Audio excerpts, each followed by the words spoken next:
Hello there everybody, this is Grant, what's known as the Collector 75, and welcome to another Zoids build and review.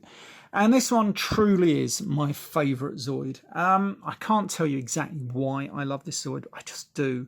There's something about this Zoid, it is so basic and antiquated when compared to some of the other Zoids, but I just love it. I really do. This is Mammoth the Destroyer. This is the red Zoid. Defector, who if you read the comics, he's kind of like the old Starscream of the Zoids universe. He was always trying to usurp Redhorn and be the leader of the Red Zoids. He defected from the Blue Zoids to join the Red Zoids, so you could see what sort of character he was. And that's about it, really. That's what we need to know about him. But that is it. But he's I just love the look of this Zoid. I don't know why, I just do. Right, I'm going to cheat slightly.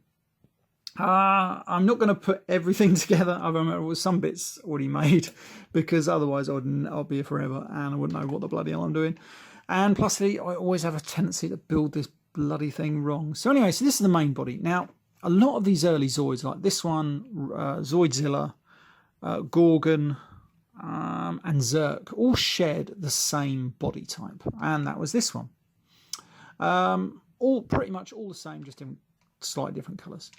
Which is kind of cool when you think about it, that they managed to turn this one into Zoidzilla now. And that one, you stand him up like that, I believe, something like that. But anyway, you know, it's kind of cool that they managed to do that. They might have just slightly done it for Zoidzilla. I'm not quite sure. He might have been up that way, maybe. Yeah, he probably was up that way, wasn't it? I don't know. I can't remember.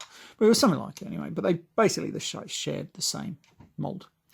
They just added different parts. And it's kind of cool. Right, so let's get on and build this thing. Right, so where are we going to go first? We are going to stick the legs on.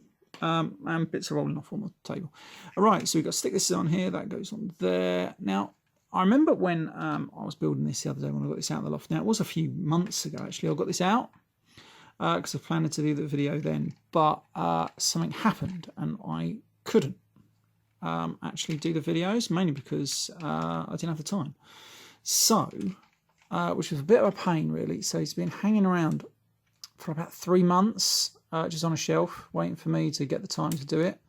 I could have done it like I've done some of my other videos, like late at night, when I've had chance then. I'm so struggling to get this bloody thing on. Oh, that's why I've got to get that in there, haven't I? But I just can't seem to get the motivation to do it at the moment. So I just thought I'd wait. Yeah, but that has had a slight repercussion on something else, which I'll get to at the end of this video. Anyway, so we're going to stick that on there. These rubber caps are absolutely still mint. They're pretty cool. Anyway, so this bit goes on here. I believe that goes there. That one goes on there. Oh, that one goes on there. Then we put some rubber caps on there. That links these two.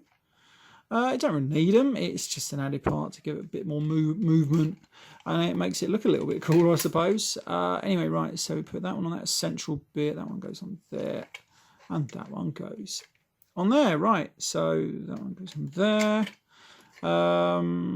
There you go. That was better on there. Right, let's get its back leg on. That goes on there. Right, let's get this bit down. That's got to go there. Then we've got to move this little bit up into there. Get on there, you little bastard. Right, there we are. And that one's secure. Right, that is actually probably the most toughest part, is getting those bloody legs on. Though if I was building it totally from scratch, which I never do, because when I put this away, I always just separate into legs and stuff, because it really does help. Where's that bloody missing cap? I'm missing one bloody cap. It's bloody disappeared now. Oh, you fucker, where you gone? Hold on. Let's have a look. It's got to be there, because I just took the bloody thing off.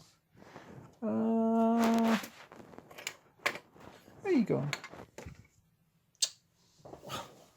Don't matter, I'll find it. Anyway, right, so it's not important, luckily. Right, so we're going to start putting the rest of the stuff on. This is his tail, that just clips onto there. These have got fake, well, these are real caps, but the caps don't actually hold it on. It's just one of these friction sort of things on there. You can use it normally, which is probably the ideal way of actually slotting it on. Because the way I've just done it, you're probably going to make it weak and everything like that. If I see that bloody cap hanging around, it was there, I swear. Anyway, right, so then we're going to stick his nose on. For Giant Zerk, this is actually his neck, which is kind of cool, because I like it how they did that. Like I say, they can just reuse it and everything. Right, so there's his tail on. What's next? I think, does the head go on now? The head goes on there, doesn't it? I think this bit goes on first. It goes there. That's it. Oh yeah, and this bit goes under here and over here, I think. That's it, that bit goes there. Right, so then we just slot the head down into somewhere. I can't remember now. Where do you go? Do you go under there? That's it. There we go. That sort of holds on and we all push it down and it connects on. Right, and so there's our Mammoth the Destroyer. I'm just going to readjust my camera ever so slightly. And there he is. I absolutely love this Zoid. Like I said, he looks basic, he looks antiquated, but I just love it. Maybe it's due to his character in the comics as well. I don't know, but I just love it. I just love it. He's a great big Zoid. He's got a gun on the front. He has got guns everywhere. He's got guns down here. He's got his little android gunner. He's got another android gunner there for all these guns. And it just looks really good. I think there was one of the comics, might have been in the annual, that Jeff Senior drew. Oh my God, I love that. I love that one. He was so good at drawing robots and everything. Now, as I was saying earlier, there was a bit of a downside to this one being on the shelf for 3 months because for the first time ever, I got this one working. Now, this one is a very, very hard to find blue Zoid variant of Mammoth the Destroyer. Never officially released as a blue Zoid Mammoth or anything like that, especially not in this country. I bought this one from France, where he did get a release in a blue colour, but obviously, depending on where you lived, you had a different storyline for Zoids and everything like that. Oh, that's what that bloody ear is supposed to go into there. Something like that. I don't think I've got that head on exactly right. It's sort of, well, it's, that's what I suppose I hang up. Right, on. Well, it's supposed to have come to there anyway, but it's you get the idea. Anyway, right. So yeah, I actually got this guy working, but unfortunately now he doesn't work because he's been sitting up on a shelf. I managed to clean up all the electronics, but they may have leaked a bit or something's moved inside it because I had to redo all the electronics, all the contacts and everything, but now he stopped bloody working. It was a shame, but to be fair, you're not missing much. He just looked like he was break dancing and then falls over.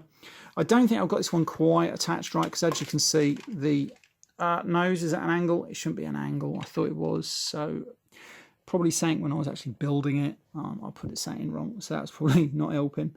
And maybe the legs, maybe I haven't exactly got all the bits connected up right. I'm not sure. But yeah, but to be honest, I prefer the red one anyway. The red one is a lot better. I do like it though, but I was so chuffed when I got this blue Zoid one because obviously I remember going to the shops when I was little and my brother saying, oh yeah, I saw a blue Zoid one and that, and I don't think he ever did, to be fair. But you know, when I found it like for sale in France and that, you could get it in Japan obviously. I got the box somewhere. I just had to get it. Unfortunately, the guy did say it didn't work, but I managed to get it working, but now he don't bloody work again. My red Zoid one, he used to work when I first bought him. I can't remember how long I've had him now, but he just don't work anymore. I've tried cleaning up the contacts as well, but I couldn't get it working. I don't know what was up with him.